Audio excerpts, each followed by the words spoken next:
ठीक है, चल नेक्स्ट टॉपिक स्टार्ट करते हैं। नेक्स्ट टॉपिक स्टार्ट करते हैं हमारा flow over notches and weirs. ठीक है, तो नेक्स्ट चैप्टर हमारा flow over notches and weirs. ज़्यादा कुछ इसमें डिटेल मतलब कोई इतना कंसेप्चुअल नहीं है, कुछ खास उतना। मतलब इसमें जस्ट आपको कुछ इसके फॉर्मूलेज वगैरह हैं नॉचेस और वियर के। बेसिकली ये नॉचेस एंड वियर्स होता है कि these are a discharge measuring device. मतलब ओपन चैनल फ्लो में डिस्चार्ज, मतलब ओपन चैनल फ्लो का आपका डिस्चार्ज मेजर करने के लिए जो हम स्ट्रक्चर्स बनाते हैं उन्हें हम कहते हैं नॉचेस एंड वियर्स। उन्हें हम कहते हैं वियर्स। ठीक है, जनरली इनका काम क्या है? आपका डिस्चार्ज मेजर करना या फिर आपका किसी एक चैनल से, जैसे मेन रिवर से कनाल में वाटर डाइवर्ट करना, ऑब्स्ट्रक्शन क्रिएट करना किसमें, फ्लो में, ताकि आपका क्या हो, वाटर लेवल राइज करे और आपका फ्लो क्या हो जाए, डाइवर्ट हो जाए आपका दूसरी टाइप। ठीक है, तो सबसे पहले हम देखते हैं हमारा वियर होता है क्या, स्ट्रक्चर क्या होता है वियर बेसिकली। ठीक है, वियर जो आपका स्ट्रक्चर है कुछ इस तरीके से होता है।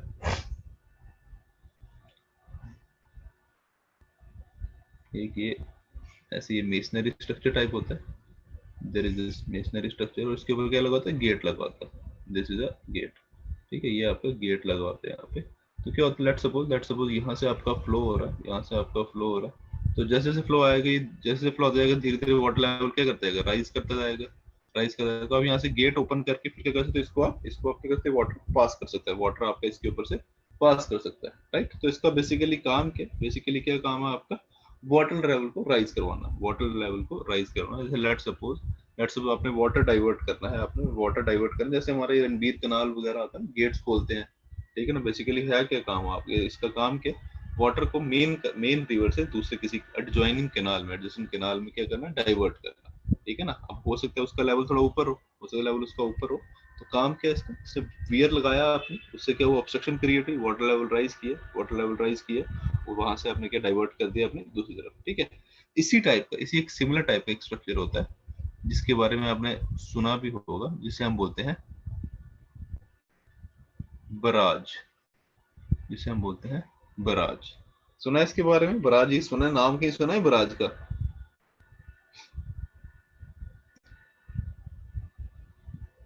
कहीं नाम सुना है बराज के बारे में, कहीं तो पढ़ा होगा।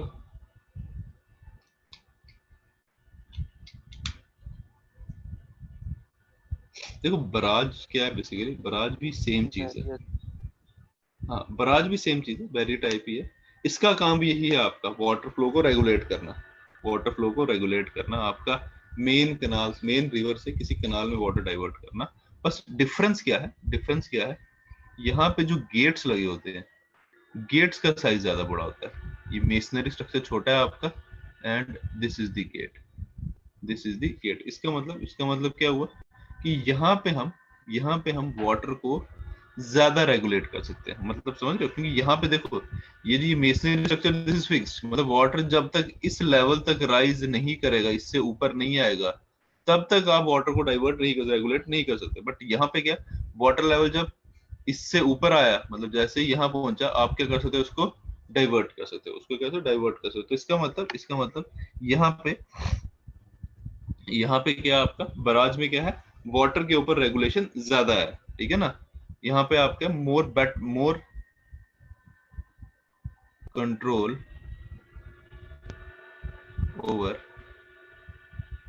वाटर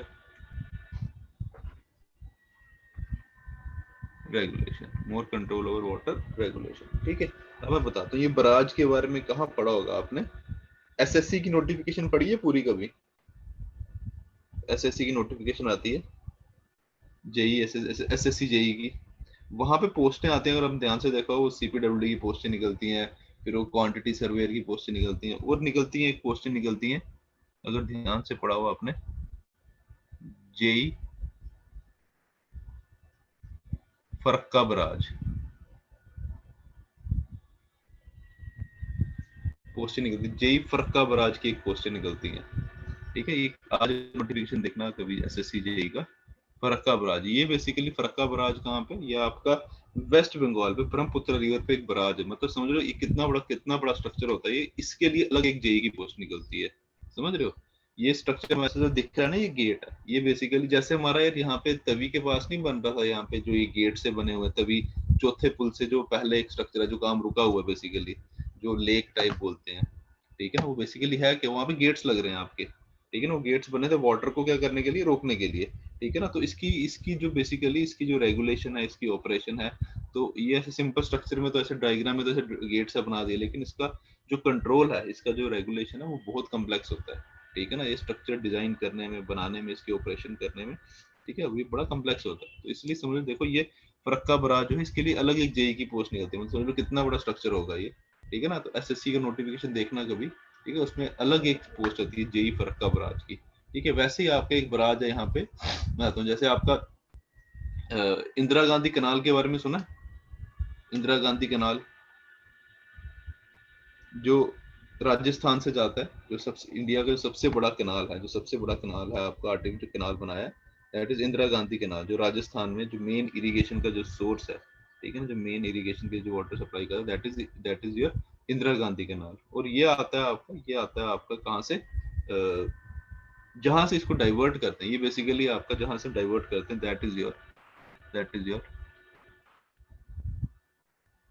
हरिक्के बराज, ठीक है। ये बेसिकली सतलुज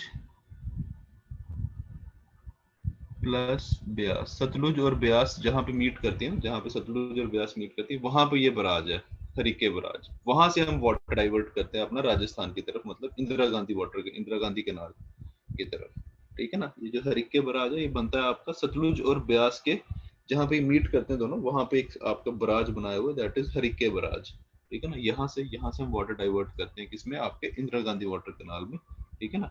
तो बेसिकली क्या है, बेसिकली जो बराज है, बराज में इसमें आपका जो कंट्रोल है, जो रेगुलेशन है, that is better, that is more than your wear, that is more than your wear. तो इसलिए मोस्टली आपका क्या बनाते हैं, बराज स्ट्रक्चर बनते हैं जहां पे वाटर डाइवर्ट करना हो। वियर का जो मोस्टली काम है, वियर का जो मोस्टली काम है, that is to raise water level and to measure the discharge and to measure the discharge, to raise the water level and to measure the discharge, ठीक है। हम देखेंगे अलग अलग आपके डिस्चार्ज कैसे मेजर करना है, वो हम देखेंगे आगे, ठीक है। इसके अलावा एक और स्ट्रक्चर आता है, एक और स्ट्रक्चर आता है जिसे हम बोलते हैं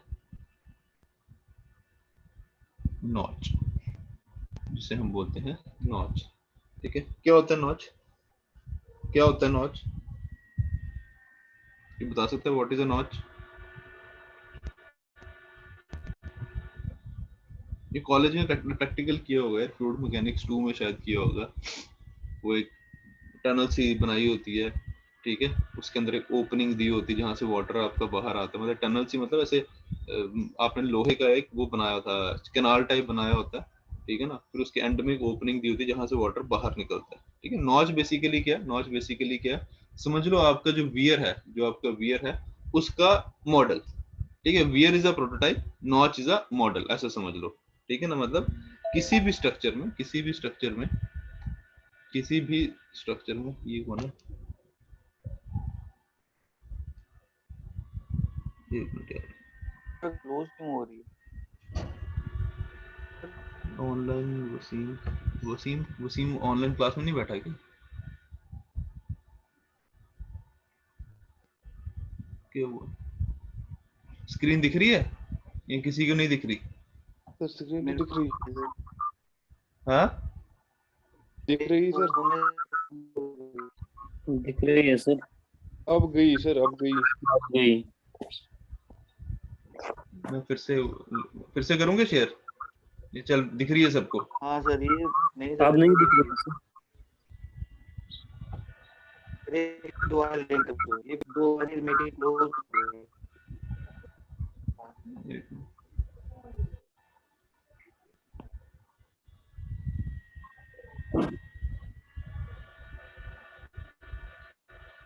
अब दिख रही है,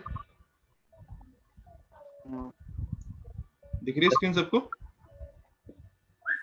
यस सर अब दिख रही है। चलो ठीक है। ये वसीम जरगर का नंबर है, वो मैसेज कर रहा है यार क्लास के लिए। क्लास तो चल रही है, उसको बोलो।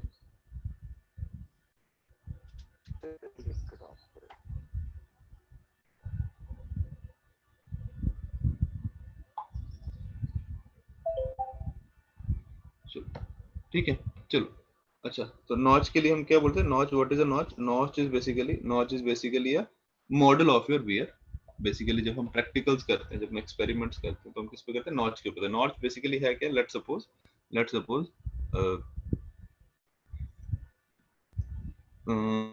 जैसे हमारा let's suppose there is a, मतलब ये आपका कैनाल है। आपका कैनाल मतलब हमने कॉलेज मतलब लेबोरेटरी में हमने क्या एक लोहे का एक कैनाल बनाया और उसके आगे उसके ऑब्स्ट्रक्शन क्रिएट करी है। ठीक है, ये ऑब्स्ट्रक्शन क्रिएट करी है। इसका फ्रंट व्यू ड्रॉ करता हूँ। लेट्स सपोज जैसे वो ये खेल हमने इसमें, मैच होते हैं उस साइड हाँ में। नहीं, हाँ वो आपको वो समझो, दैट इज अ प्रोटोटाइप। यहाँ मैं आपको मॉडल बता रहा हूँ। ठीक है, हमने क्या किया, लेट्स सपोज इसका मैं आपको फ्रंट व्यू बना के दिखा रहा हूँ। ठीक है,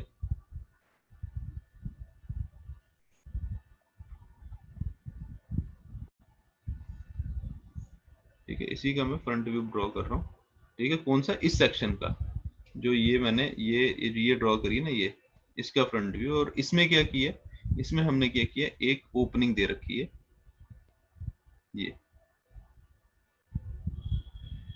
ये हमने दे रखी है इसमें ओपनिंग।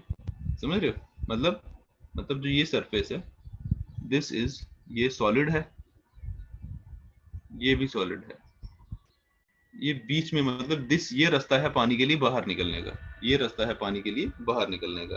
ठीक है ना? तो ऐसे स्ट्रक्चर को हम क्या बोलते हैं? Notch. This is your notch. ठीक है ना? This is your notch. जो हमने लेट्स सपोज, जो आपको मैंने बोला कि this is basically a model of your wear. ठीक है, डिस्चार्ज लेबोरेटरी में डिस्चार्ज मेजर करने के लिए। ठीक है ना? वियर का हमने क्या बना दिया? एक मॉडल बना दिया। ठीक है ना? Notch is nothing but it is basically model of your weir. Weir आ गया प्रोटोटाइप, और जो नॉच आ गया दैट इज मॉडल। वियर बनते हैं फील्ड में, और नॉच आपका कहाँ पे आ गया? नॉच बन गया आपका लेबोरेटरी में। ठीक है ना? जो प्रैक्टिकल्स करने के लिए, जो एक्सपेरिमेंट्स करने के लिए जो स्ट्रक्चर बनाते हैं, उसे हम बोलते हैं नॉच। ये क्लियर है सबको? ये नॉच क्या है? ठीक है, तो इसमें जो वाटर निकलता है, आपका जो वाटर होता है, उसके लिए this is the opening. This is the opening for your water to come out. ठीक है ना? बेसिकली क्या आ गया आपका? ये इस तरह स्ट्रक्चर। ठीक है, फिर ये ओपनिंग यहाँ पे, और फिर ये स्ट्रक्चर। तो जब वाटर लेवल आएगा आपका, लेट सपोज यहाँ पे, जब तक वो यहाँ तक राइज नहीं करेगा, तब तक वाटर से बाहर नहीं आएगा। पानी आगे इकट्ठा होगा, जैसे ही वो इस लेवल के ऊपर आया, वाटर आपका यहाँ से बाहर आना स्टार्ट हो जाएगा। यहाँ से बाहर आना स्टार्ट हो जाएगा। ठीक है, क्लियर है चीज? ठीक है, क्लियर है चीज? ये आ गया आपका नॉच और वियर। ठीक है, तो इसका मतलब जो हमारा वाटर आ रहा है, ठीक है, अब बताते हैं आपको। जो वाटर आ रहा है, लेट सपोज जैसे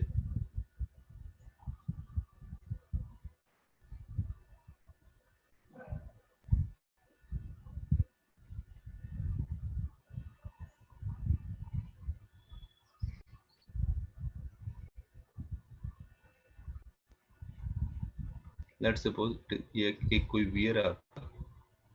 ठीक है, और जो वाटर आ रहा है,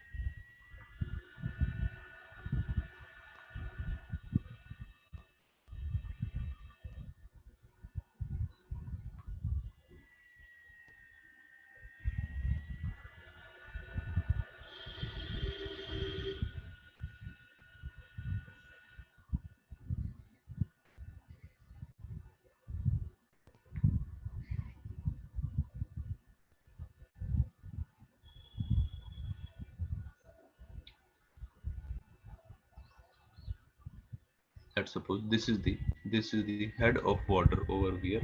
और जो ये शीट ऑफ वाटर, जो ये पानी, ये जो शीट ऑफ वाटर इसके ऊपर से निकल रही है, इसे हम बोलते हैं नैपे।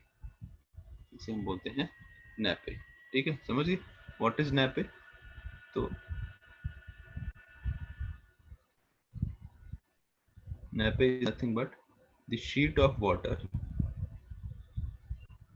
The sheet of water, a sheet of water flowing through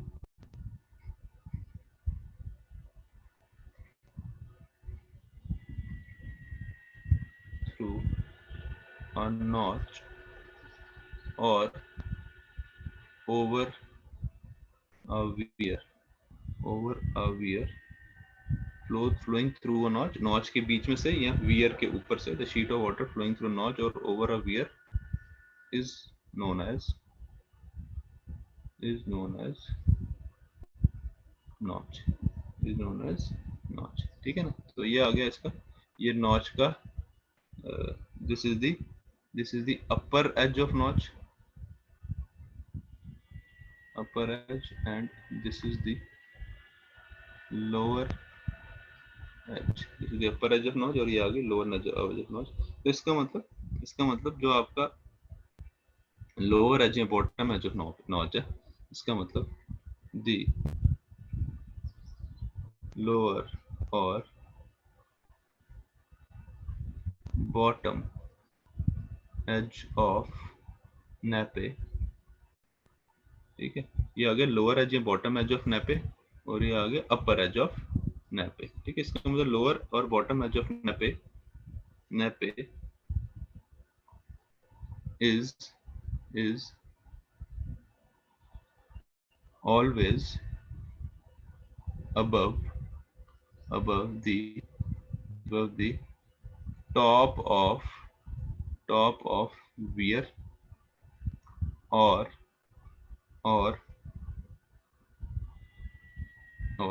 sill level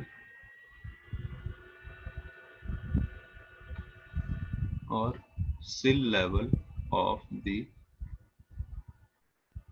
notch or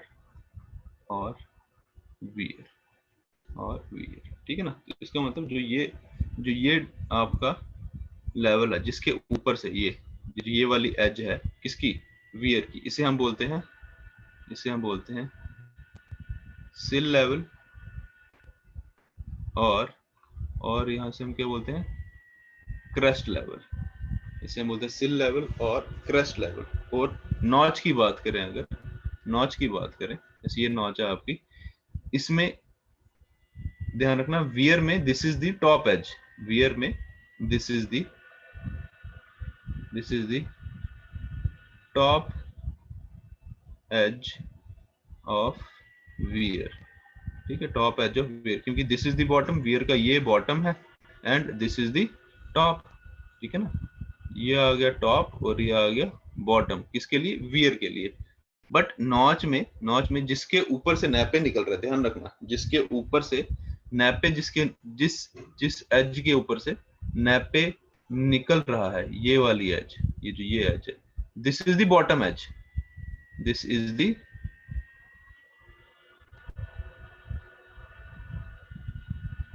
bottom edge of notch. और ये है जो ऊपर वाली है, this is the top edge of notch, top edge of notch. तो इसका मतलब नैपे जो है, nappe is always above the top edge of weir और the bottom edge of notch, ठीक है। बॉटम एज ऑफ नॉच को हम क्या बोलते हैं, दिस इज कॉल्ड एज सिल लेवल और क्रेस्ट लेवल, सिल लेवल और क्रेस्ट लेवल, ठीक है। क्लियर है चीज, कंफ्यूज मत होना। टॉप एज का जो आपका नैपे है, it passes over the top edge of the weir और the bottom edge of the notch, ठीक है, bottom edge of the notch. जो वियर का जो आपका नैपे है, it passes over top edge of the weir and bottom edge of the notch. और notch के केस में the nappe should always be below the top edge of the notch, ठीक है। इस चीज का ध्यान रखना, the nappe should always be below the top edge of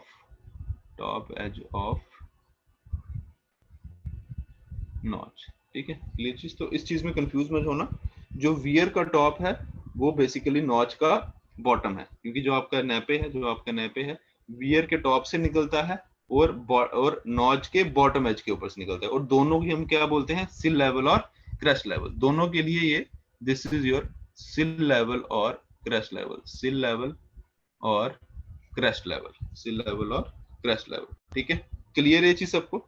ये चीज क्लियर है? सिल लेवल क्रेस्ट लेवल का मतलब समझ आया?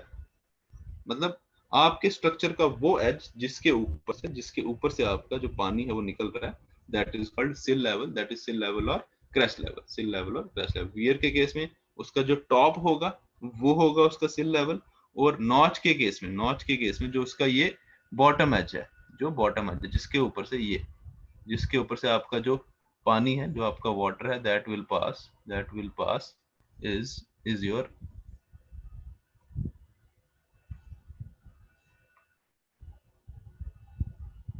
ऐसे करके कुछ ऐसे करके आपका वाटर पास करेगा।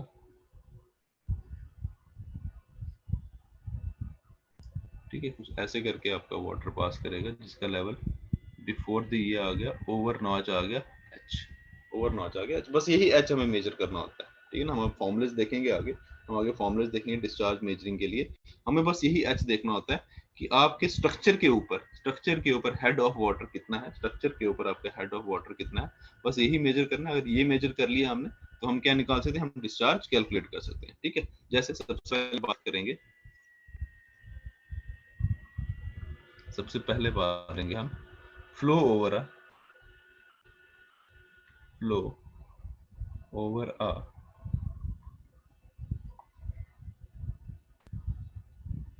rectangular sharp crested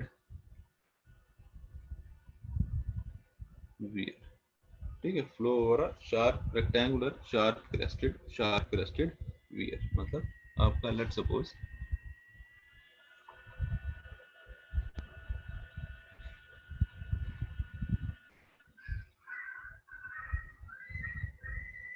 this is your wear.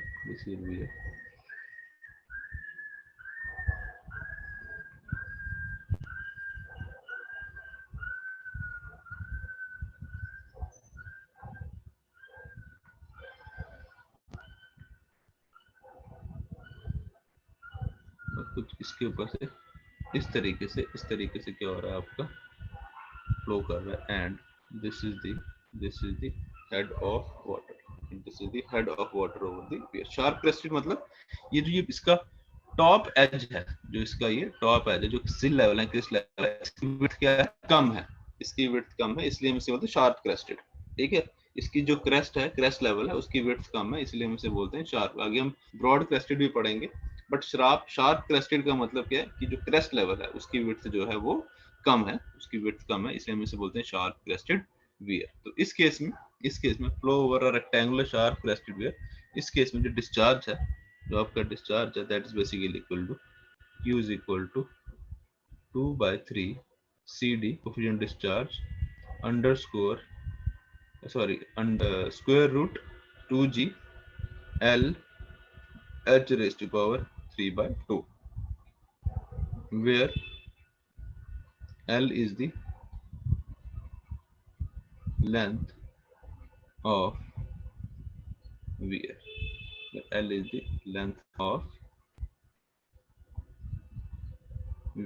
ठीक है, ये आ गया फॉर्मूला आपका। This is the formula for discharge over a rectangular sharp crested. और सारे फॉर्मूले ऐसे ही होंगे सारे फॉर्मूले। ठीक है, Q is equal to 2/3 square root 2G L H raised to power 3/2। ठीक है, यहाँ पे हमें CD कोफिशिएंट डिस्चार्ज भी पता होगा, G आपको पता है एक्सेलरेशन ड्यू टू ग्रेविटी, और लेंथ ऑफ वियर भी हमें पता होगा। तो हमने बेसिकली निकालना क्या है, हमने क्या मेजर करना है, बेसिकली सिर्फ हमने मेजर करना है H, head of water over the wear. ठीक है ना। अगर हम ये मेजर कर लें हमारा क्या आ जाएगा, डिस्चार्ज आ जाएगा, हमारा क्या आ जाएगा, डिस्चार्ज। तो बेसिकली हमें सिर्फ मेजर क्या करना है, हमें सिर्फ मेजर करना है, सिर्फ और सिर्फ मेजर करना है कि हमने हेड ऑफ वाटर, पानी आपका वियर के ऊपर से कितना हेड ऑफ वाटर है, बस हमें वो मेजर करना है। ठीक है, तो पहला आ गया आपका flow over rectangular shaft cascade wear. Second is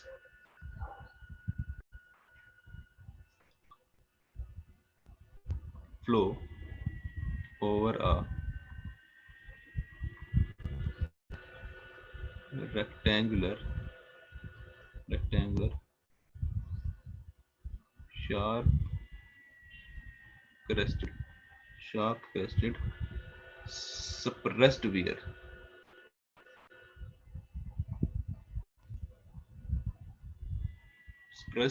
suppressed मतलब आपके फ्लो विड्थ ऑफ फ्लो को कम करना, उसको suppress करना, मतलब है आपका जो आपका ये स्ट्रक्चर है उसका सेक्शन ऐसा ही होगा, इसका सेक्शन ऐसा ही होगा, लेकिन जब मैं इसका फ्रंट व्यू ड्रॉ करूंगा, अब देखो इसका फ्रंट व्यू कैसा होगा।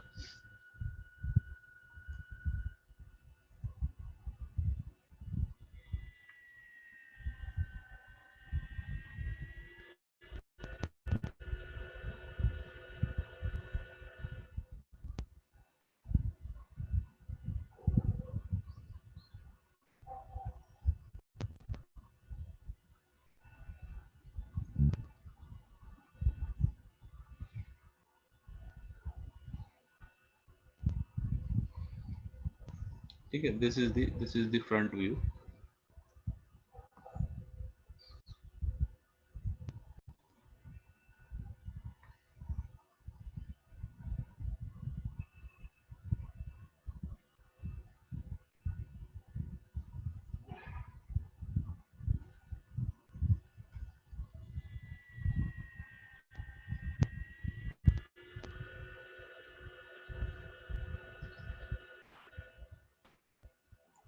ये आ गया इसका front view.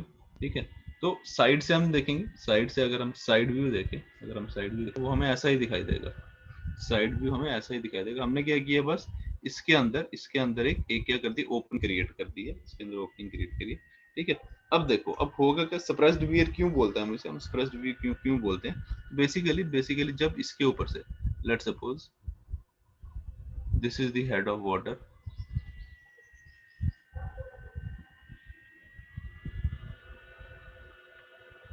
This is the head of water. अब इस जो आपका वियर है इसमें से जब वाटर निकलेगा, बिकॉज अब वाटर को साइड से क्या मिल रही है, ऑब्स्ट्रक्शन मिल रही है, साइड से क्या हो रहा है, ये सप्रेस हो रहा है, तो यहां से जो फ्लो आपका बाहर आएगा वो आपका कुछ इस तरीके से आएगा, साइड से सप्रेस हो गए। ठीक है ना, मतलब जो आपकी let suppose this is the total length of wear, let suppose this is the total length of weir. ठीक है, अब आपको डिस्चार्ज की विड्थ तो इतनी ही मिलनी चाहिए थी, जो आपकी लेंथ ऑफ वियर थी, जो आपके डिस्चार्ज इतना ही होता है, लेकिन बिकॉज ऑफ आपकी स्प्रेस्ड वियर, बिकॉज ऑफ साइड से जो हमने ये वॉल्स खड़ी की उस वजह से क्या होगा, आपका डिस्चार्ज होगा वो क्या हो जाएगा, थोड़ा कम हो जाएगा। जो आपका जो फ्लो जो आपका बाहर आ रहा है, जो फ्लो आ रहा है उसकी विड्थ क्या हो जाएगी, कम हो जाएगी। ठीक है ना, और हर साइड से हमें 10% क्या मिलती है, सप्रेशन मिलती है।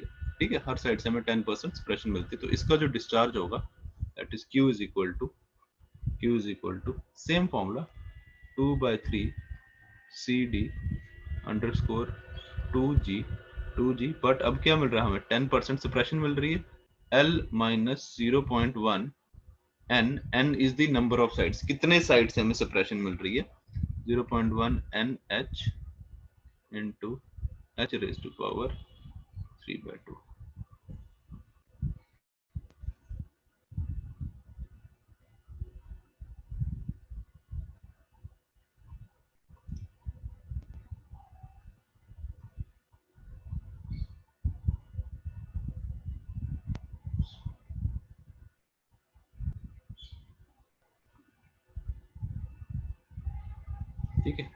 ठीक है, this is the discharge for a suppressed weir where N is the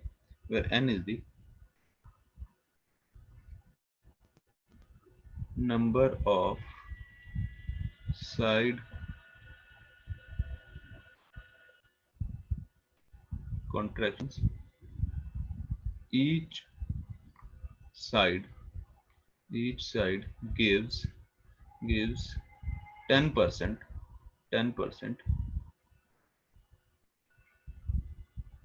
contraction, each side gives 10% contraction। ठीक है, जैसे इस केस में आपकी n की वैल्यू क्या आ जाएगी, जो सामने डायग्राम ड्रॉ किया इसमें n की वैल्यू क्या आ जाएगी, अगर मुझे इस केस के लिए फॉर्मूला लिखना हो क्या आ जाएगा, q is equal to 2/3 CD under root 2G L minus n कितना आएगा,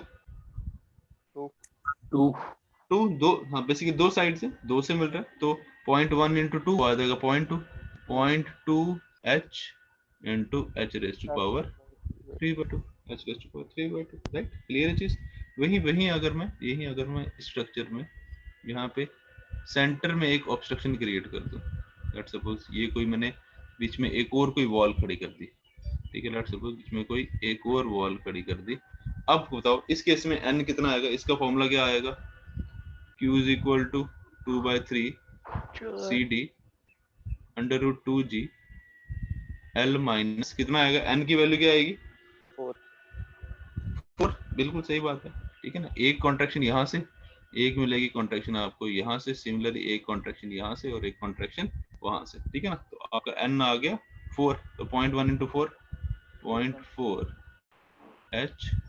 h रेज टू पावर 3/2, ठीक है 3/2। तो ध्यान रखना इस केस में जो आपका n होगा, इस केस में जो n होगा n equal to 4, n will be equal to 4, ठीक है। क्लियर है चीज, ये दो फॉर्मूले समझ आए, ठीक है। नेक्स्ट आते हैं कुछ एम्पिरिकल फॉर्मूलेस, ठीक है। नेक्स्ट आर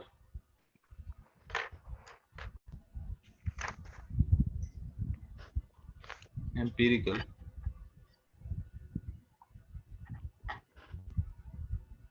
formula for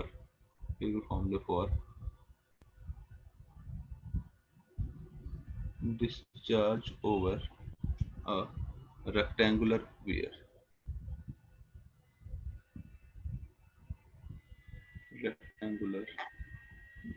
ठीक है।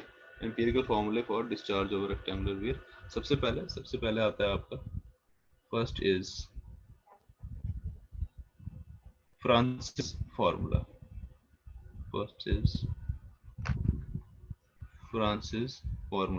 तो उस केस में q is equal to 1.84 L h raised to power 3/2, this is your Francis formula, this is your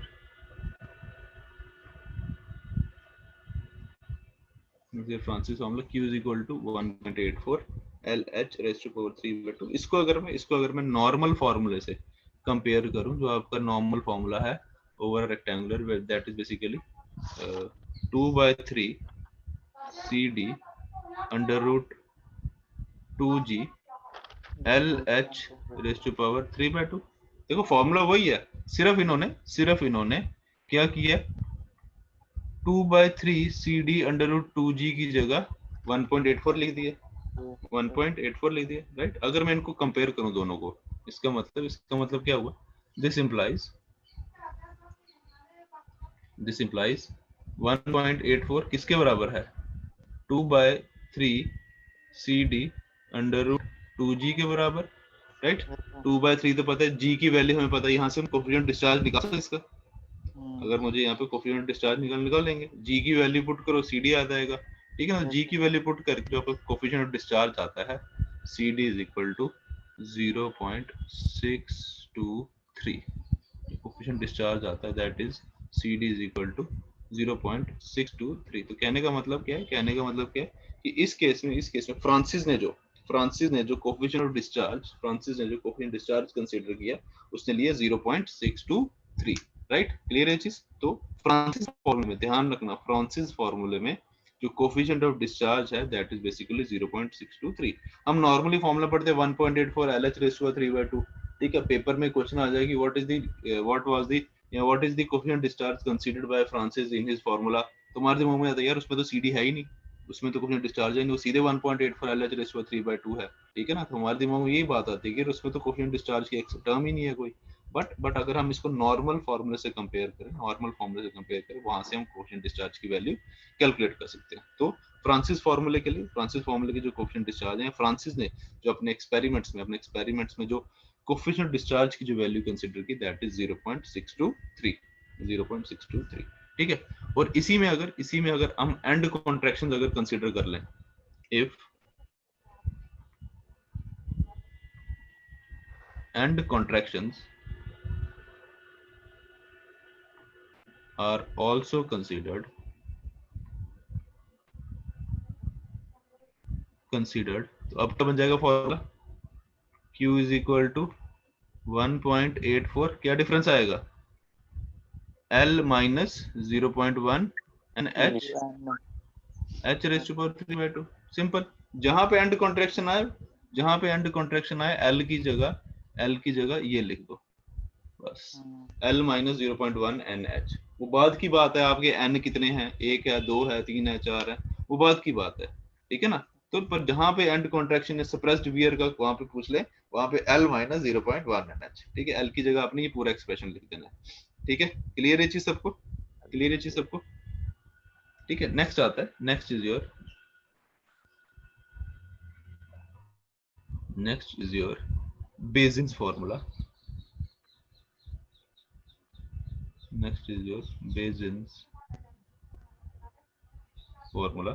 ठीक है। इस केस में basis formula Q is equal to m under root 2g LH raised to power 3/2.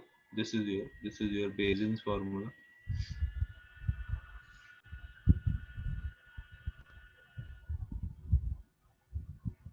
This is your Bayesian's formula. Q is equal to m under root 2g LH raised to power 3/2, where m is equal to 0.405 plus 0.003 upon h, where m is equal to 0.405 plus 0.003 upon h, ठीक है। Clear चीज, ठीक है। तो ये आ गई m की value, ठीक है। अच्छे से देखना, बिकॉज ये क्वेश्चन ये आपका SSB 2015 में ये क्वेश्चन आया था, ठीक है। ये क्वेश्चन आपका SSB 2015 में, JKSB 2015 के पेपर में पूछा, m की वैल्यू पूछी थी उन्होंने बेसिस फार्मूला में। तो 4 फार्मूले दिए चाहिए, ये फार्मूले लिखे थे, कहीं पे 0.003 की जगह 0.405 लिख दिया था, कहीं पे h ऊपर कर दिया, 003 नीचे कर दिया था, ठीक है ना। तो ध्यान रखना, इस टाइप के क्वेश्चन आ जाते हैं, ठीक है। तो ये आ गया आपका बेसिस फार्मूला, नेक्स्ट आता है आपका C is Rehbock's formula।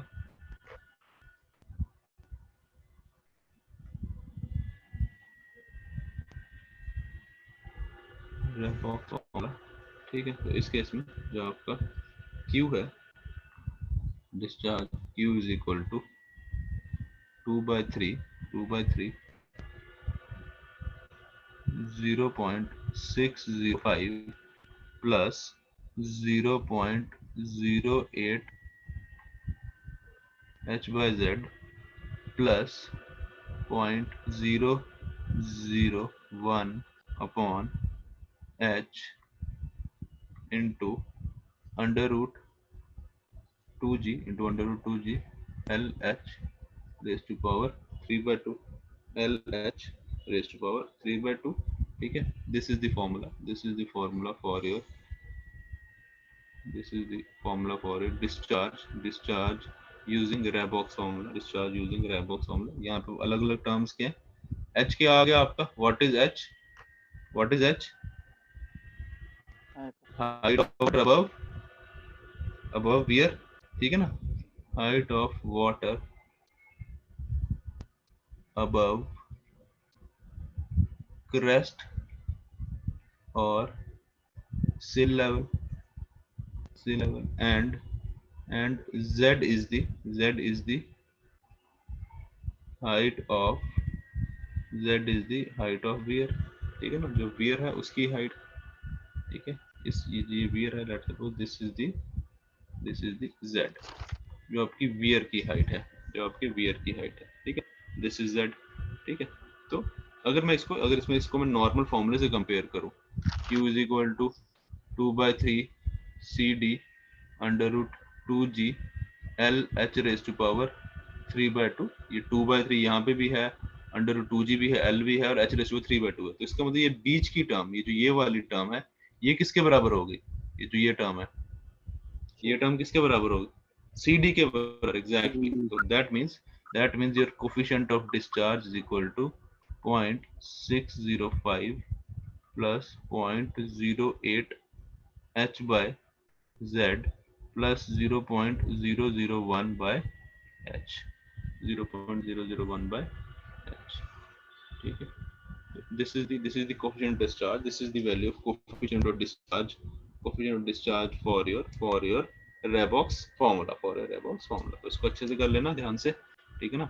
Last time Bayesian का पूछा था, ये m की वैल्यू पूछ थी, हो सकता है इस बार ये रेबॉक का पूछ लें, ठीक है ना। तो इसको अच्छे से कर लेना, ध्यान से देख लेना, ठीक है। फॉर्मूले सारे मिलते जुलते ही हैं, जितने हम फॉर्मूले पढ़ रहे हैं सारे मिलते हैं, मतलब बेसिक स्ट्रक्चर एक ही है सभी फॉर्मूलेस का, ठीक है ना। बस बीच में कुछ टर्म्स इन्होंने चेंज कर दिए, बाकी जो बेसिक स्ट्रक्चर है वो आपका सबका सेम है, बेसिक स्ट्रक्चर आपका सबका सेम है, ठीक है।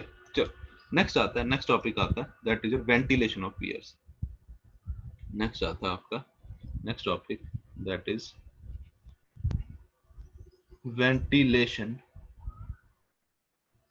Of weirs, ventilation of weirs, ठीक है। इसको थोड़ा सा ध्यान से समझना, ठीक है। वेंटिलेशन ऑफ वियर्स का मतलब क्या है, let's suppose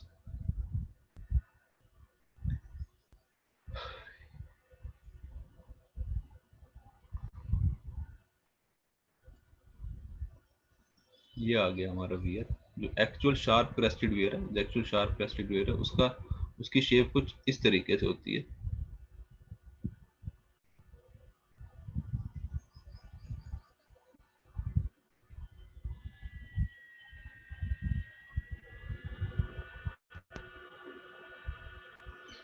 this is crested wear, ठीक है, this is the actual shape of A sharp crested wear, ठीक है। लेट्स सपोज ये एक आपका this is a sharp crested wear, ठीक है। अब इसके ऊपर से let's suppose a flow is passing, इसके ऊपर जो फ्लो पास कर रहा है,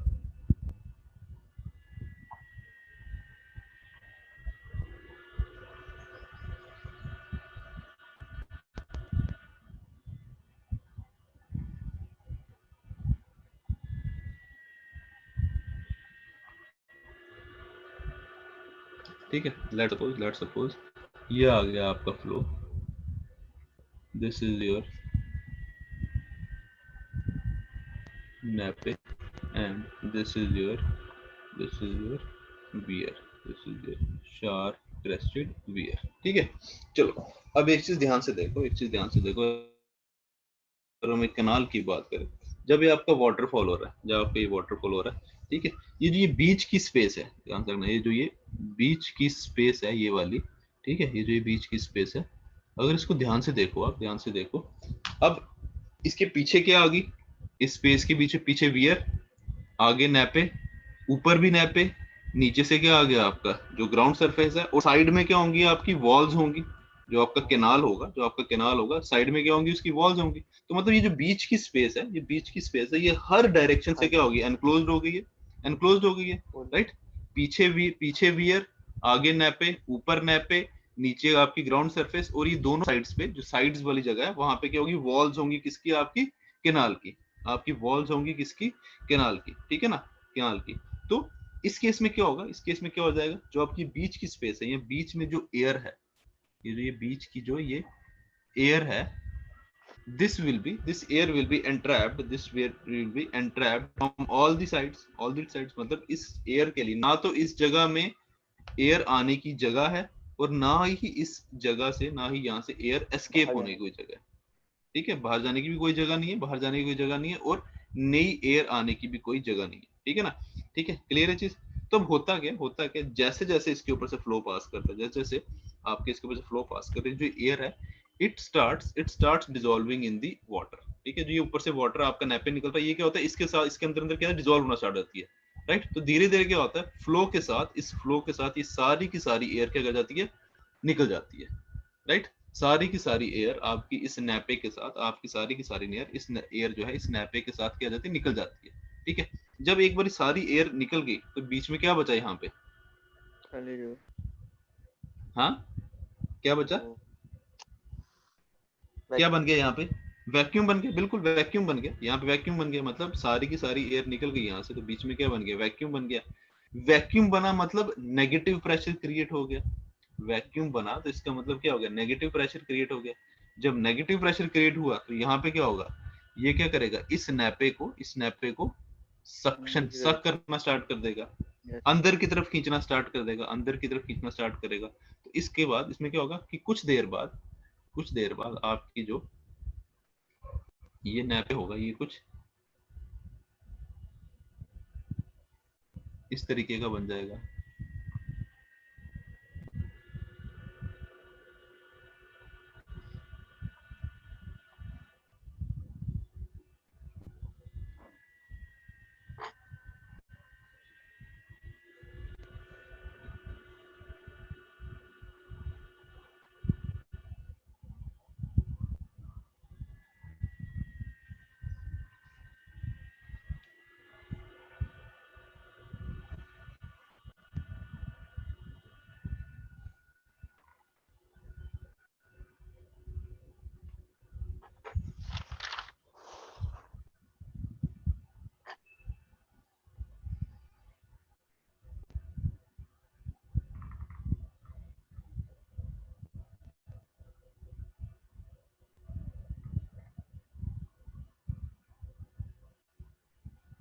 आपका जो नैपे होगा वो कुछ इस तरीके से, मतलब ये पास आना स्टार्ट हो जाएगा, जो नैपे है ये क्या हो जाएगा, वियर के पास आना स्टार्ट हो जाएगा।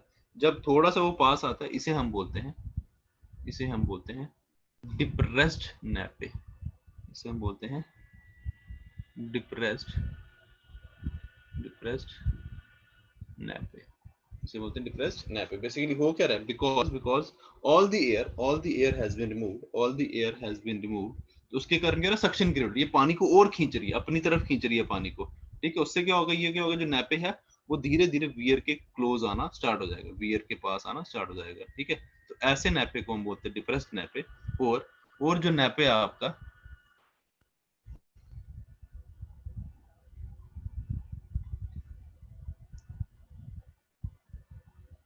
और जो आपका नैपे बिल्कुल आपकी वियर के साथ, बिल्कुल आपकी वियर के साथ चिपक जाता है। ठीक है, एक टाइम ऐसा आएगा जो आपका नैपे है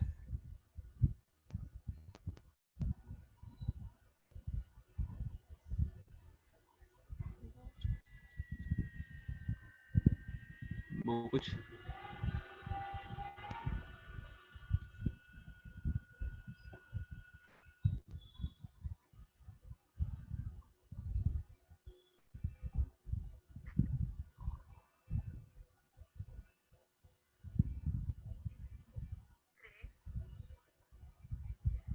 जो आपका नैपे है वो कुछ इस तरीके से फ्लो करेगा, जो आपका नैपे है वो इस तरीके से फ्लो करेगा। जब आपका वो नैपे क्या हो जाएगा, आपके वियर के साथ क्या हो जाएगा, बिल्कुल चिपक जाएगा। ऐसे नैपे को हम बोलते हैं एडहेरिंग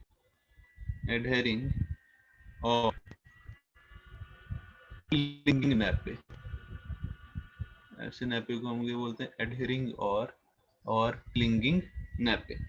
एडहेरिंग और क्लिंगिंग नैपे, मतलब इतनी ज्यादा सक्शन क्रिएट हो जाएगी, क्योंकि बीच में से एयर तो रिमूव हो गई, और नई एयर आने के लिए बिल्कुल भी स्पेस नहीं है, क्योंकि ये हर तरफ से क्या आपका this space is enclosed from all the sides, कोई नई जगह है नहीं आपकी एयर आने के लिए, राइट।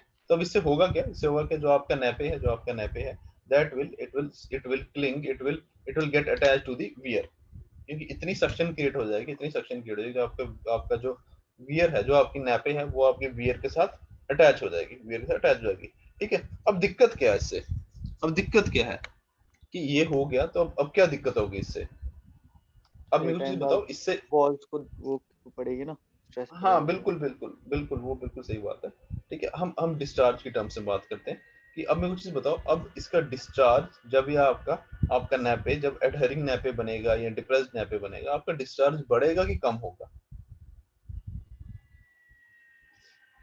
आपके डिस्चार्ज की बेसिकली पता क्या है, हमें हमारे लिए ये प्रॉब्लम पता क्यों है? क्योंकि हमने जितने भी ऊपर जो ये फॉर्मूले बनाए हैं, जो डिस्चार्ज मेजरिंग के जो ये फॉर्मूले हैं ना, जितने भी ये जो ये सारे फॉर्मूले, ये ड्रैबॉक फॉर्मूला, बेजिन फॉर्मूला, या ऊपर जितने भी फॉर्मूले, these are valid only for ये है ना free नैपे।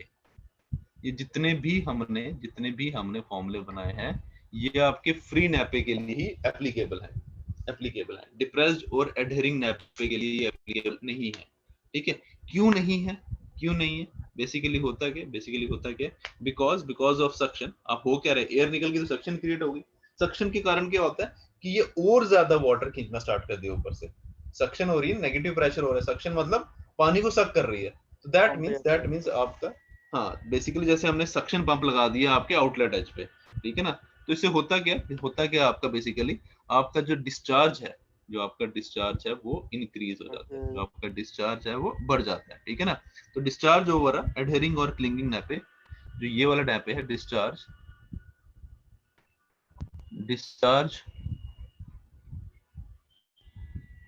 Over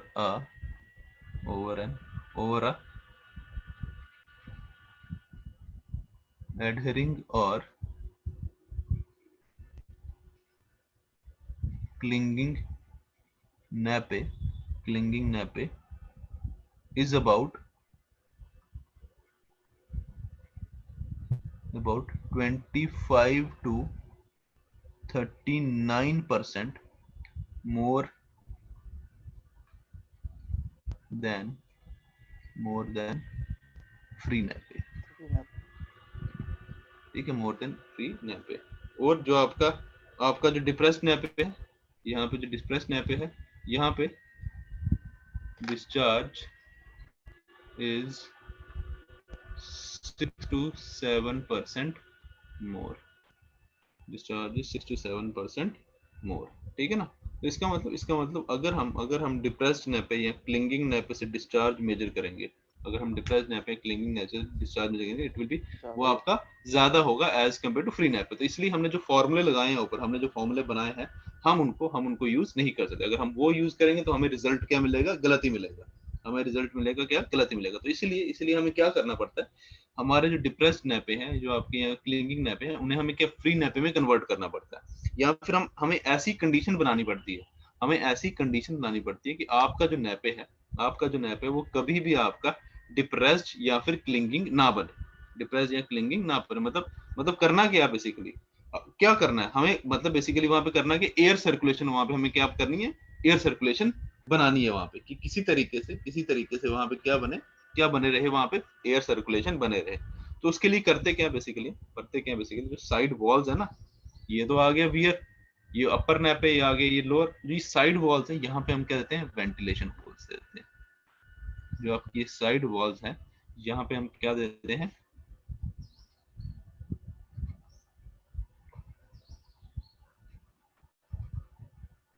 ventilation holes for free circulation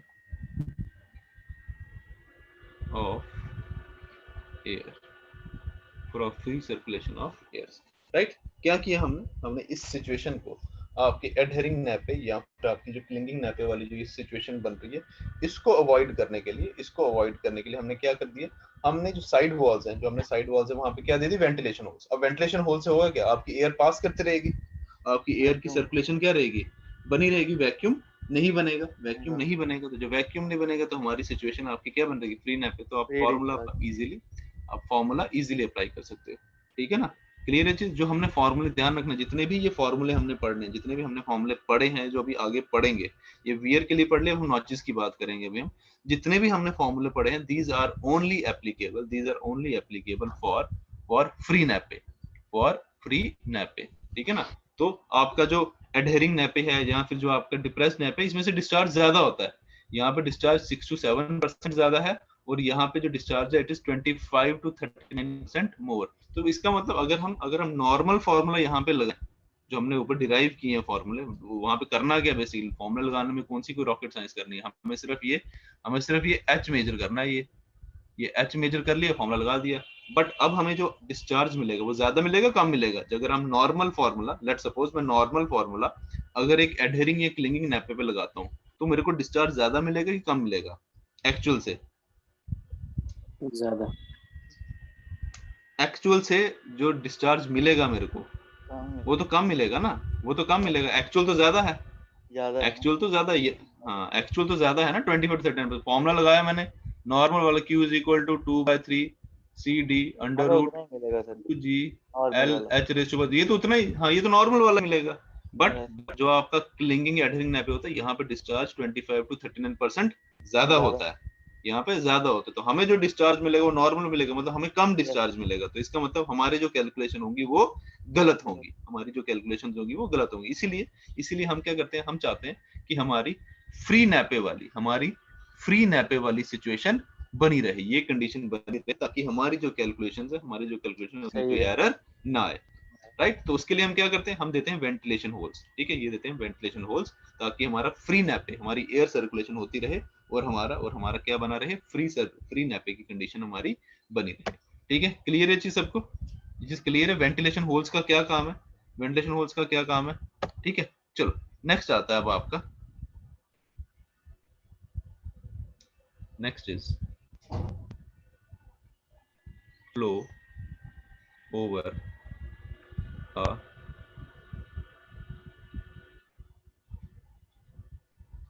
triangular notch और हम इसे वी नॉच भी बोलते हैं, ट्रायंगुलर नॉच और वी नॉच ठीक है। अब ट्रायंगुलर नॉच होता कैसे, ठीक है, हम यहाँ देखते हैं।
ठीक है, ये आ गया, this is your triangular notch, ठीक है। और let suppose this is the head of water,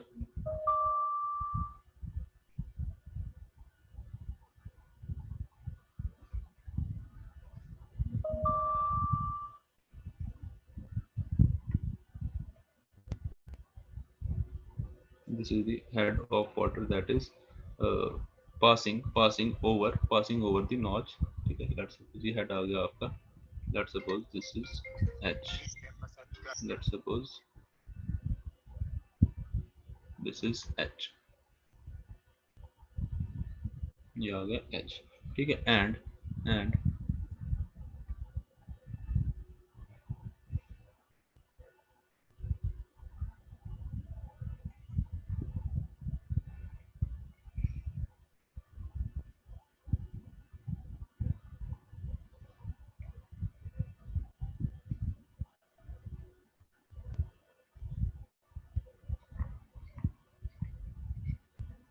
this is the angle, ये है, this is the angle theta, this is the angle theta of your notch, ठीक है। क्लियर है चीज, ये आ गया एक आपका ट्रायंगुलर नॉच, जिसके ऊपर से आप, जिसमें से आपका वाटर फ्लो कर रहा है, ठीक है।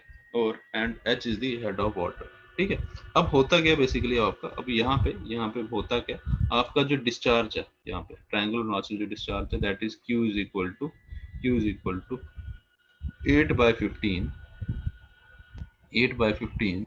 CD under root 2g tan theta by 2 h raised to power 5 by 2, ठीक है। q is equal to 815 cd under root 2g tan theta h raised to power 5 by 2, h आपको बता दिया मैंने, हेड ओवर ट्रायंगुलर नॉच, ठीक है। अब basically triangular notch का फायदा क्या है, हम क्यों यूज कर रहे हैं? डिस्चार्ज मेजरिंग के लिए हमारे पास रेक्टेंगुलर नॉच है तो है, हम अब ट्रायंगुलर नॉच की क्यों जरूरत है? ये मेरे को बता सकता है कि ट्रायंगुलर नॉच का क्या एडवांटेज है रेक्टेंगुलर नॉच पे? तभी हम यूज करेंगे जब अगर रेक्टेंगुलर नॉच है हमारे पास, डिस्चार्ज हमारा मेजर हो तो ट्रायंगुलर नॉच बनाने की जरूरत क्यों पड़ी, क्या जरूरत पड़ी ट्रायंगुलर नॉच बनाने की, ठीक है। तो मेरे को बता सकते हैं क्या एडवांटेज होगा ट्रायंगुलर नॉच का आपका रेक्टेंगुलर नॉच के ऊपर?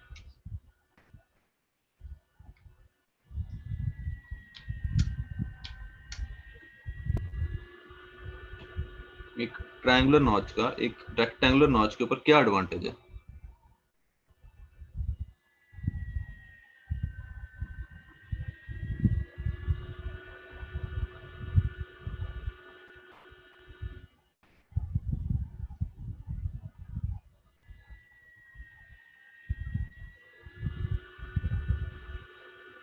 सोचो जरा, थोड़ा सा दिमाग लगाओ, यहीं से आपको समझ आएगा, डायग्राम से देख के समझ आ जाएगा आपको।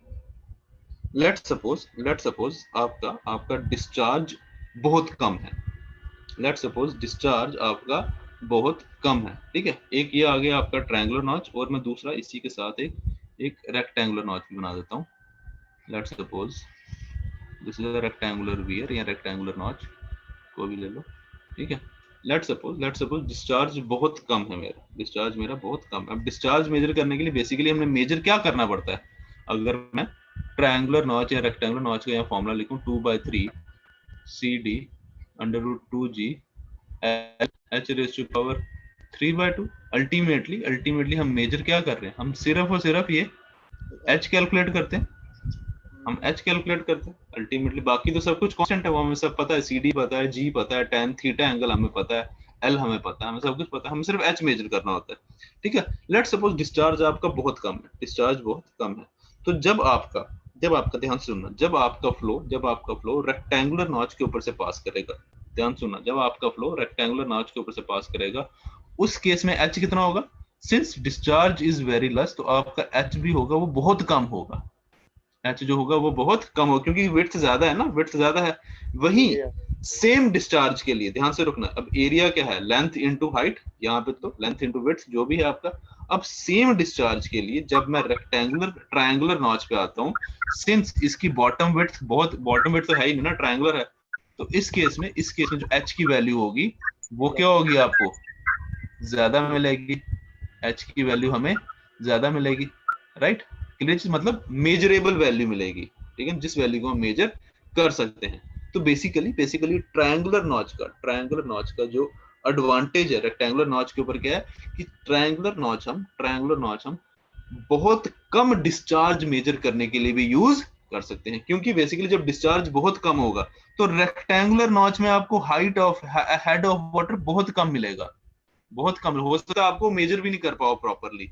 वही सेम डिस्चार्ज के लिए आपको ट्रायंगुलर नॉच में एक मेजरेबल वैल्यू ऑफ हेड मिल जाएगी, ठीक है। इसीलिए समझ गए, इसीलिए हम जो ट्रायंगुलर नॉच को हम कहाँ प्रेफर करते हैं? हम प्रेफर करते हैं जहां पे आपका डिस्चार्ज बहुत कम हो, जहां पे आपका डिस्चार्ज बहुत कम हो। क्लियर है ये चीज सबको?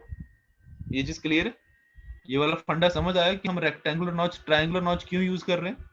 हम ट्रायंगुलर नॉच यूज कर रहे हैं बेसिकली हमें क्या मिल रहा है? लेस डिस्चार्ज में भी हमें मेजरेबल हेड मिल जाता है, ठीक है ना। तो मैं यहाँ पे लिख देता हूँ, triangular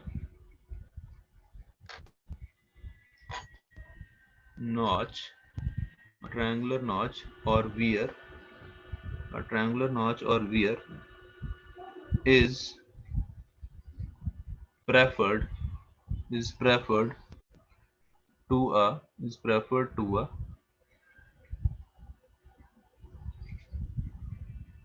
rectangular notch or weir for measuring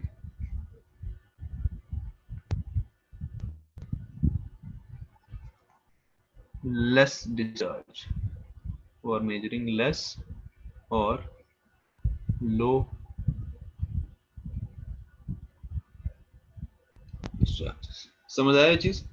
triangular notch हम कहाँ यूज करेंगे, क्या फायदा है ट्रायंगुलर नॉच का रेक्टेंगुलर नॉच के ऊपर? Yes, sir. जहां डिस्चार्ज कम भी हो वहां पे भी हमें ये हेड की वैल्यू, मेजरेबल हेड की वैल्यू दे देता है, ठीक है ना, जिसमें हमें एरर्स आने के चांसेस कम होते हैं। देखो बेसिकली जितनी ज्यादा छोटी वैल्यू होगी उतना ज्यादा एरर आ सकता है उसकी रीडिंग में, ठीक है ना। तो हम क्या करेंगे, हमने क्या यूज कर लेंगे वहां पे, ट्रायंगुलर नॉच, ठीक है। चलो अब लेट सपोज मेरा जो दिस इज, ये आ गया नॉच की वैल्यू होगी for any angle theta, for any angle theta. Let suppose theta is 90 degree, let suppose theta is 90 degree. तो उस केस में मेरा फॉर्मूला क्या बन जाएगा? tan थीटा by 2 1 हो जाएगा सर। 2G हाँ tan 90 बाय, हाँ by tan 90 बाय 2 वो tan 45 1, तो मतलब tan वाली टर्म क्या हो जाएगी, हट जाएगी, 1 ठीक है ना। by for a right angled triangular notch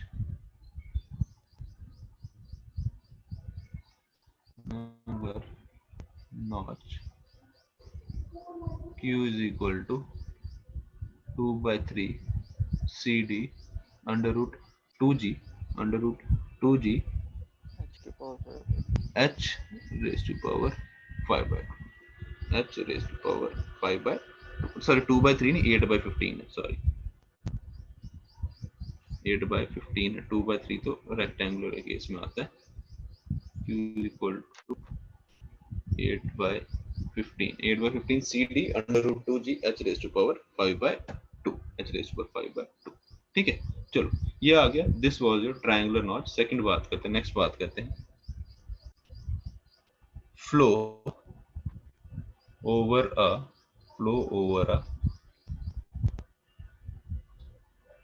trapezoidal notch or weir, trapezoidal notch or weir, flow over a trapezoidal notch or weir, ठीक है। चलो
ठीक है, let suppose this is a trapezoidal notch and the discharge जो आपका head of water है इसके ऊपर से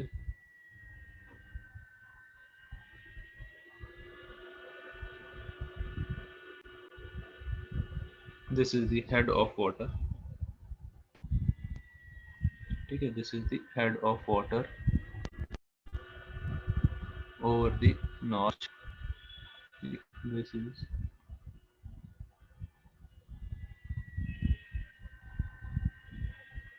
H, this is H, ठीक है। चलो अब कैसे निकालेंगे इसका डिस्चार्ज, कैसे निकालेंगे, ठीक है। हमने क्या किया, पहले एक देखा हमने रेक्टेंगुलर नॉच, फिर हमने देखा ट्रायंगुलर नॉच, फिर दोनों को जोड़ दिया, ठीक है। जैसे लेट सपोज देखो बेसिकली है क्या, अगर मैं इसको ये आधा ट्रायंगल अलग कर दूं, this is theta by and this is theta by 2, ये दोनों क्या आ गए, theta by 2, right. And this is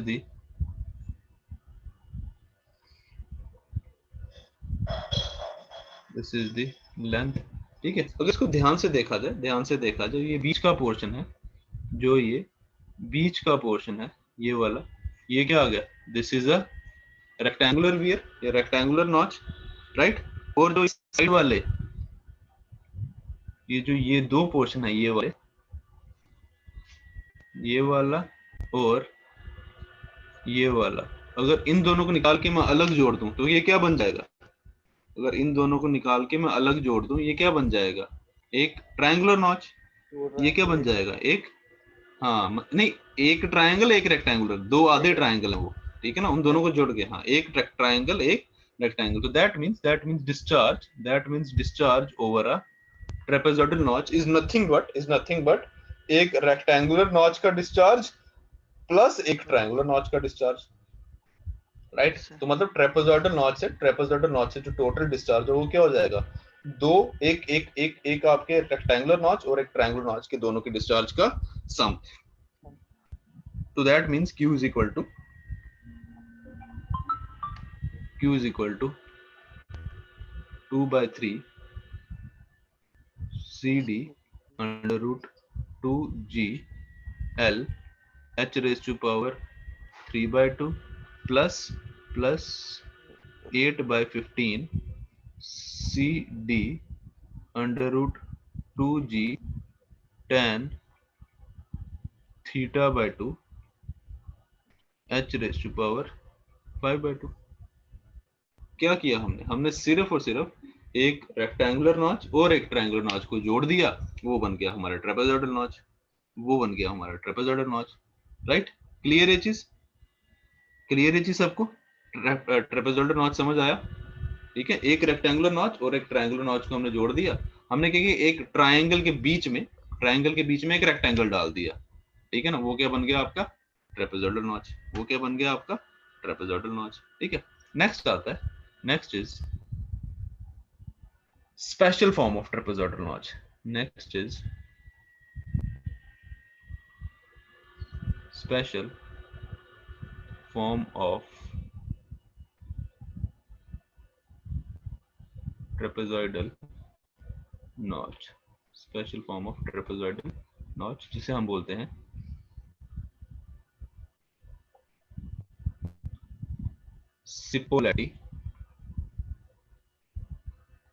Cipollati notch और weir, जिसे हम बोलते हैं Cipollati,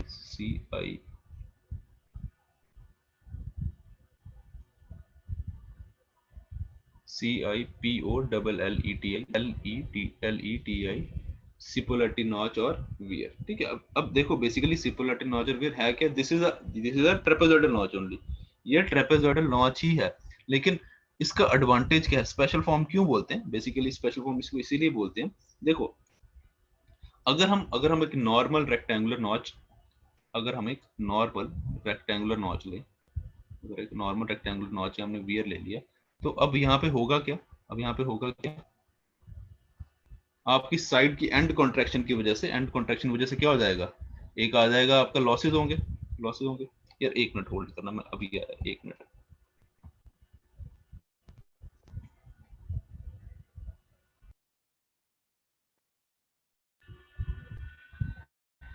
तो अगर हम एक नॉर्मल रेक्टेंगुलर अगर आपकी रेक्टेंगुलर नॉच लें, ठीक है, तो इस केस में क्या होगा, जब आपका डिस्चार्ज पास करेगा, यहाँ से डिस्चार्ज पास करेगा, तो बिकॉज ऑफ एंड कॉन्ट्रैक्शन तो आपका डिस्चार्ज हो जाएगा, that will be equal to 2/3 CD under root 2G L minus 0.1 NH into H raised to power 3/2, ठीक है। मतलब बेसिकली हो क्या रहा है, because of end contraction, because of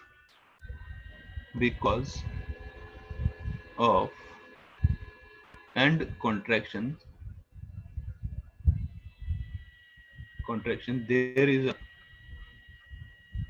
there is a loss of discharge, right, discharge कम हो रहा है आपका, राइट, ये चीज क्लियर है सबको।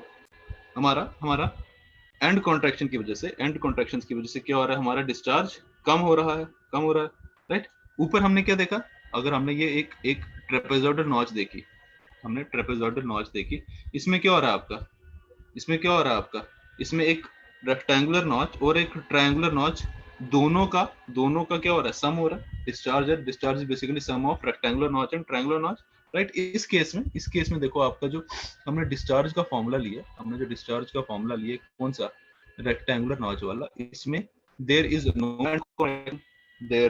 No end contraction. क्यों? क्योंकि उसके साइड में क्या है आपकी, जो है साइड में स्लोपिंग है, साइड में क्या बन रहा है आपका, एक ट्रायंगुलर नॉच, ठीक है ना। तो बेसिकली जो आपकी सिपोलाटी नॉच और आपकी यहाँ जो सिपोलाटी वियर है सिपोलाटी नॉच या वियर है, उसमें बेसिकली है क्या बेसिकली एक स्पेशल फॉर्म है ट्रेपेजॉइडल नॉच की। इसकी शेप कैसी होगी, इसकी शेप ऐसी होगी, इसी तरीके से होगी। This will be your notch, ये कुछ इस तरीके से होगी, ठीक है। बस इसका एडवांटेज क्या हमारा स्पेशल फॉर्म क्यों बोलते हैं कि बेसिकली ट्रेपेजॉइडल शेप देने के कारण क्या हो जाएगा, इसका डिस्चार्ज बढ़ जाएगा, क्योंकि अब एंड कॉन्ट्रैक्शन नहीं हो रही है, राइट। तो सिपोनाटी नॉच या सिपोनाटी वियर एक ऐसी नॉच है, ऐसी वियर है जिसमें डिस्चार्ज कितना होगा, एक रेक्टेंगुलर नॉच में जितना आपको लॉस हो रहा है बिकॉज ऑफ एंड कॉन्ट्रैक्शन, उतना डिस्चार्ज आपको कहां से मिल जाता है, इस triangular portion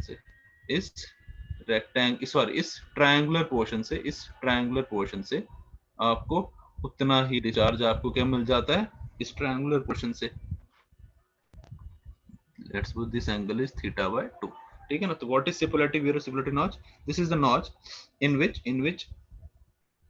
which the loss of discharge, जितना आपका डिस्चार्ज का लॉस हो रहा है because of end contraction in rectangular notch, उतना ही डिस्चार्ज आपको कहां से मिलेगा, जो ट्रायंगुलर पोर्शन से मिलेगा। समझ गए, क्लियर है चीज, ठीक है ना। तो a सिपोलेटिव notch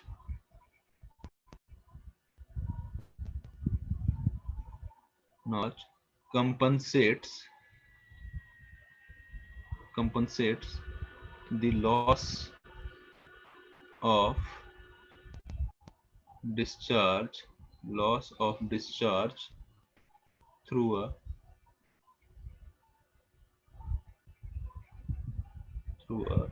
rectangular notch or wear because of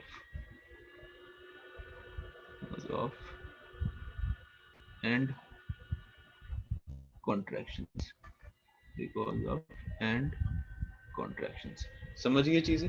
मतलब जितना लॉस हमें एंड कॉन्ट्रैक्शन की वजह से हो रहा है, जितना डिस्चार्ज हमारा एंड कॉन्ट्रैक्शन की वजह से हो रहा है, उतना ही एक्स्ट्रा डिस्चार्ज हमें कहां से मिलेगा, इस ट्रायंगुलर पोर्शन से मिलेगा। मतलब अब हमें सप्रेस्ड का कोई इफेक्ट नहीं पड़ रहा, ठीक है ना। अब हमारा अभी भी डिस्चार्ज हमारा सेम ही आ रहा है, जितना एक नॉर्मल रेक्टेंगुलर नॉच से होना चाहिए था। हमें डिस्चार्ज उतना ही मिल रहा है, जितना एक नॉर्मल रेक्टेंगुलर नॉच से मिलना चाहिए था। इवन दो अगर आपके रेक्टेंगुलर नॉच में आपकी क्या हो रही है, एंड कॉन्ट्रैक्शंस भी हो रही हैं, बट जो सिपोलेटिव नॉच है आपको क्या देगी, उतना ही डिस्चार्ज देगी जितना एक नॉर्मल रेक्टेंगुलर नॉच से मिलना चाहिए था। तो इसके लिए करते क्या क्या स्पेशल वेरिएशन करेंगे, हम क्या करेंगे, जो आपकी साइड स्लोप है, ठीक है ना, फॉर सिपोलेटिव नॉच और वियर, जो आपकी साइड स्लोप है, the inclination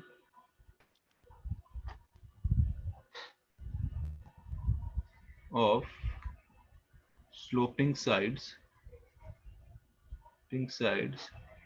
is 1 horizontal is to 4 vertical, 1 horizontal is to 4 vertical, ठीक है। मैं रेड से लिख देता हूँ, 1 horizontal is to 4 vertical। और यहाँ से जो आपकी एंगल, ये θ/2 एंगल है, जो आपका स्लोपिंग साइड्स का एंगल है वर्टिकल के साथ, वो आता है आपका θ/2 is equal to 14 degrees.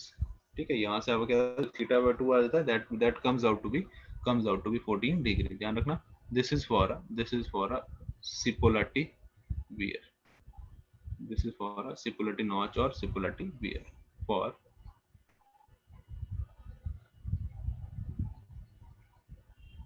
Cipollati notch और wear।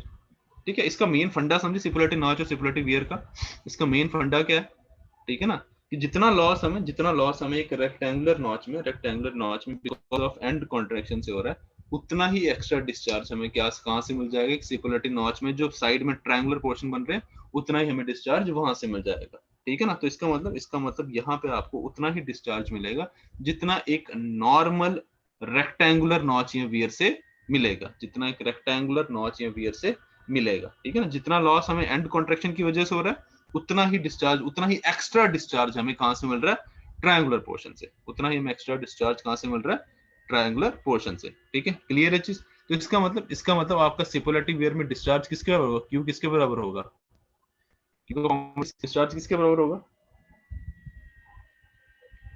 बताओ जरा।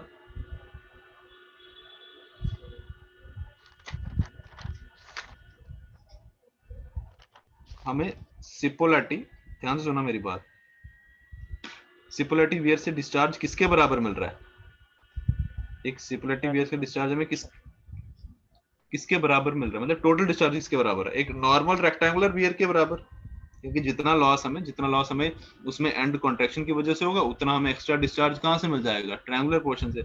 मतलब टोटल डिस्चार्ज अल्टीमेटली एक रेक्टेंगुलर में होगा। तो क्यू किसके आ जाएगा, रेक्टेंगुलर फॉर्मूला पढ़ा है आपने, Q is equal to 2/3 CD √ 2G L H raise to power 3/2। Simple सी बात है, राइट, क्योंकि हमें डिस्चार्ज किसके बराबर मिल रहा है, एक नॉर्मल रेक्टेंगल के बराबर मिल रहा है, तो डिस्चार्ज का फॉर्मूला भी सेम होगा, Q is equal to 2/3 CD √ 2G L H raise to power 3/2।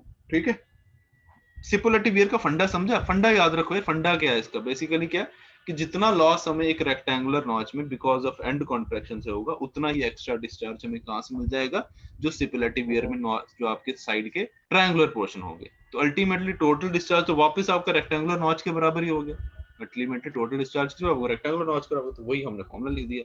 ठीक है ना, तो ये आ गया आपका formula discharge over Cipolletti weir. However जो सिपोलेटी है उसने अपने एक्सपेरिमेंट्स के थ्रू जो उसने जो फॉर्मूला दिया, however Cipollati on the basis of his experiments